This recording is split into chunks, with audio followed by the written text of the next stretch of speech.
Hello, I'm David Breeden. I'm the senior minister at First Unitarian Society of Minneapolis, a historically humanist congregation, and this is Coffee and Wisdom Summer Style, in which we are live at 9 a.m. on Tuesdays and Thursdays, Central Time.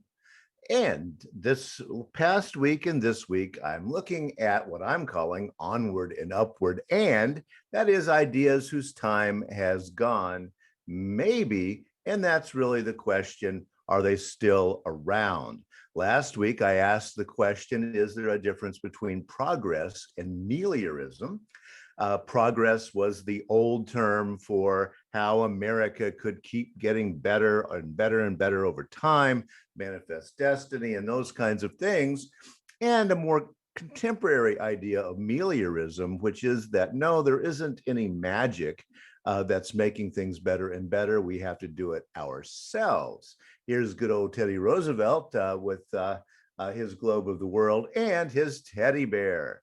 So the world got better, even though he was out killing bears, because by golly, here's a little stuffed teddy holding up a baby bear after he shoots its mother. And by golly, he says, I'm not going to shoot this bear. And hence the teddy bear was born in the Delta of Mississippi in a bear hunting expedition. On Thursday, I mentioned Unitarian minister James Freeman Clark. His writing in 1886 became a backbone of the way Unitarians thought in the 19th and into the early 20th century, in which he said that Unitarians believe in the fatherhood of God, the brotherhood of man, the leadership of Jesus, salvation by character, and the continuity of human development in all worlds, or the progress of mankind onward and upward forever, where we get the phrase. Well, some of these ideas are no longer believed by many Unitarian Universalists. The fatherhood of God, yeah, the brotherhood of man is still with us quite a bit. Leadership of Jesus, that becomes a little more problematic with time. What is the salvation by character thing and the idea of human progress onward and upward forever? We'll come back to a couple of those this morning. Well, what happened? What was this moment of transition? Why was Unitarianism politically conservative in 1830? That is saying that God created the human institutions, that our job is to live up to those human institutions. They are designed in the best of all possible worlds. And you, dear person, need to be accepting of your place in that social system. Why was that? More or less what most Unitarians thought in 1830, but by 1870, many were becoming politically progressive, and that would be questioning the social systems of the day and saying, wait a minute, I don't think there is a lot of justice going on here. What changed? That's one of the questions. Well, one thing was Charles Darwin's concept of natural selection. Origin of Species, coming out in 1859, drew a bright line between two philosophical traditions, idealism and materialism. And this becomes all important in the split in Unitarianism that continues to this day, as a matter of fact. Even if you don't think you are an idealist or a materialist, you probably are some version of one or the other as a dominant idea. Going into the 19th century, almost all Americans were idealists in the way they saw the world, and certainly educated Unitarians were. Coming out of the 19th century, many, many people were materialists by that time. I have talked quite a bit about this ancient split in the Western world between Socrates there, or Socrates as spoken by Plato, there on the left, pointing up to the heavens at where the truth lies, and Aristotle holding his hand out to touch the earth. No, says Aristotle, actually truth is in the observation of the phenomena of the world itself. So this split goes all the way back in Greek philosophy. It isn't part of a lot of the thinking of human beings on our planet, but it's very important in the Western tradition because this Platonic idea of pointing upward is built into Christianity that takes over in the Western world. And Aristotle had a long way coming back in terms of this experimental method of looking at materialism. So idealism and materialism runs through Western philosophy and Western thinking for a long, long time. Just as an illustration for what these two different ideas are. In materialism, this nice formula that Albert Einstein came up with, E equals mc squared, is a description of reality, but the equation by materialists is considered to be a useful tool.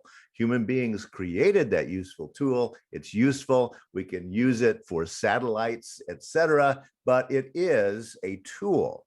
In idealism, E equals mc squared is part of reality itself. It actually exists, and probably God came up with it. So those are the a handy dandy way of thinking about these two things, even though it's a little bit more complicated than that. Well, let's look at an idealist from the late 19th, early 20th century, Sir James Jeans, who was a British physicist, astronomer, mathematician, and an idealist in philosophy. He had this to say, looking up at the stars: "The universe seems to me to be nearer to a great thought than to a great machine. It may well be, it seems to me, that each individual consciousness ought to be compared to a brain cell in a universal mind." Now that is classic idealism at work. We are all of us are consciousnesses within a mind of God that permeates the universe. So he was able to say this in 1928. "Taking a very gloomy view of the future of the human race, let us suppose that it can only expect to survive for 2,000 million years longer, a period about equal to the past age of the earth. Then, regarded as a being destined to live for 80 years and 10, humanity, although it has been born in a house 70 years old, is itself only 3 days old." So that's an idealistic way of looking at how human beings are living on the earth and will continue to live here for a very long time. That's idealism. Now, Bertrand Russell, a humanist agnostic philosopher, had this to say: "Sir Arthur Eddington deduces religion from the fact that atoms do not obey the laws of mathematics. Sir James Jeans deduces it from the fact that they do." And yes, he was being a little bit skeptical there that the physicists and astronomers of the world are going to find God if that is what they go looking for. Well, let us look a little bit more deeply then at how the idealist philosophy and the ideas that go into Sir Bertrand Russell become so separate. We really need to go back to the 1700s to begin to look at this more skeptical and materialist view. David Hume, 1711-1776, was a philosopher of materialism.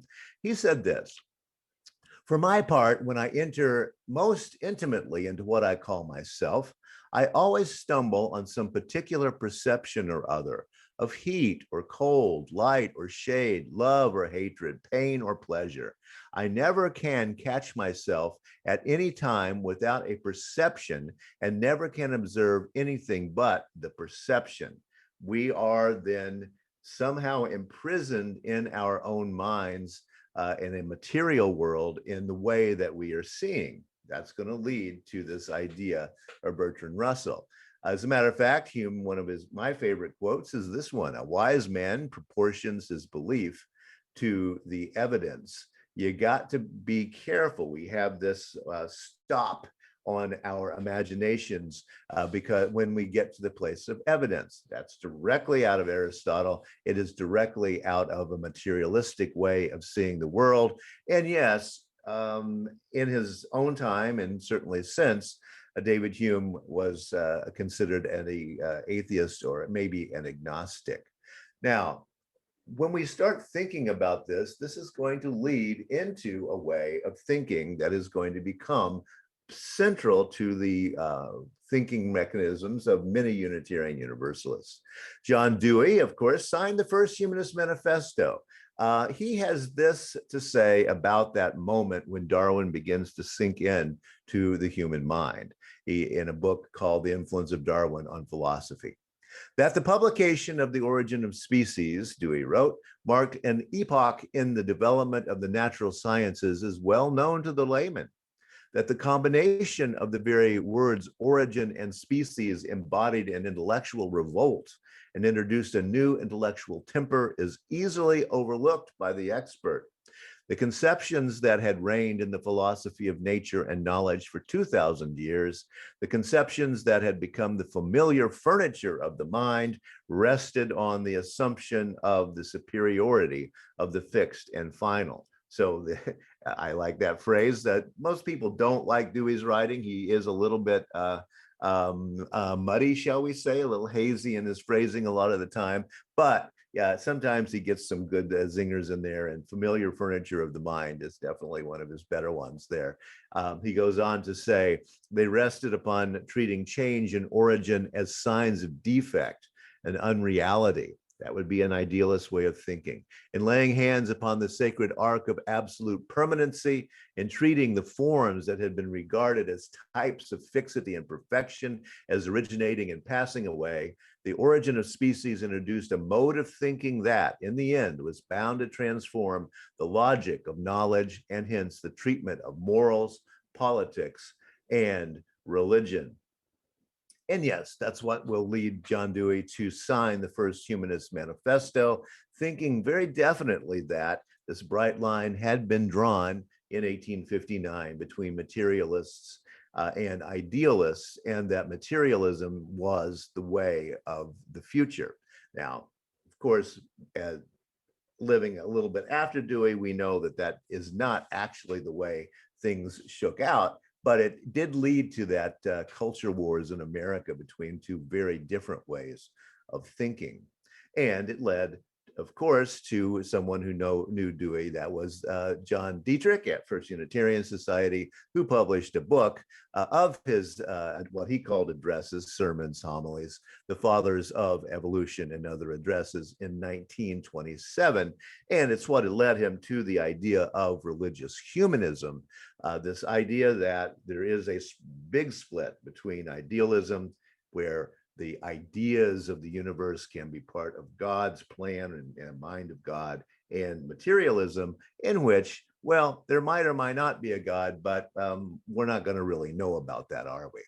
So there's the ideas I want to talk about this week. I want to then look on Thursday a little bit at Herbert Spencer, another British, in this time, a sociologist who begins to look at the ideas of Darwin and probably misapply them in a sociological viewpoint that really messes up ideas of Darwin and gets a lot of forward thinkers like Dewey into trouble a little bit later on in time. Well, by golly, our building will reopen to everyone on Sunday, July 18th. Come on down if you're in the neighborhood and join us at 10:30 a.m. Central Time. But of course, we will still be online as always, and you can definitely check in if you don't happen to be in the Minneapolis neighborhood. Our theme for the month of July is journey, talking about various kinds of journeys, including the intellectual one from idealism to materialism.